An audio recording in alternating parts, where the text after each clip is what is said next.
అలాగే నిజంగా నేను ఫినాన్సాన్ని అయితే ట్రస్ట్ ఎందుకు పెడతాను? నా భార్యతో నువ్వు అడిగారు, ఇట్లా ట్రస్ట్ పెడదాం ఉంది, మన బాధ్యతలు తీరిపోయినాయి, పిల్లలు పెళ్ళిళ్ళు అయిపోయినాయి, వాళ్ళు సంపాదించుకుంటారు, బాగానే వాళ్ళు బతుకులున్నారు, వాళ్ళ పిల్లలు కూడా పెరిగారు, వాళ్ళు చదువుకున్నారు, మనం మన ఫర్దర్ ఎంప్లాయ్మెంట్ వచ్చిన ఇన్కమ్ని మనం ఏదైనా చేయాలి, ఒక మంచి పని చేయాలని చెప్పి ఇట్లా ట్రస్ట్ పెడదామని నాకు ఉంది. మరి బాగా చదువుకున్న పేదవాళ్ళని మనం అడాప్ట్ చేసుకుందాం అని మంచి మార్కులు వచ్చిన వాళ్ళని, డెఫినెట్గా మంచి మార్కులు వచ్చిన వాళ్ళని తీసుకోవాలి, అతి పేదవాళ్ళని తీసుకోవాలి.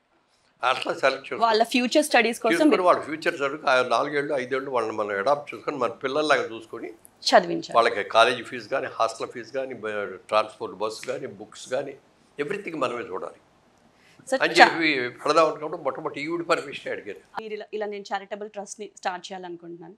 పేద విద్యార్థులకి ఎవరికైతే బాగా చదువుకునే క్యాపబిలిటీ ఉండి కూడా వాళ్ళ ఫైనాన్షియల్ స్టేటస్ అనేది వాళ్ళకి సపోర్ట్ చేయనప్పుడు, వాళ్ళల్లో టాలెంట్ ఉంచుకొని కూడా వాళ్ళు ముందుకు వెళ్ళినప్పుడు చేసేదే ఇప్పుడు మీరు చేసే సపోర్ట్ చేసే చారిటబుల్ ట్రస్ట్ నుంచి ఆ హెల్ప్ కదండి.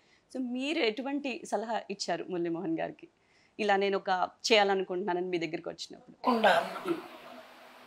తప్పకుండా అని చెప్పాను. ఇప్పుడు ఈశ్వరచంద్ర విద్యాసాగర్ ఉన్నాడు, ఆయన స్ట్రీట్ లైట్ల కింద కూర్చొని చదువుకోవాలి. ప్రతి వాళ్ళకి అవసరం, ఎందుకంటే ఇంట్రెస్ట్ లేకపోతే స్ట్రీట్ లైట్ కింద కూర్చొని చదువుకోడు కదా.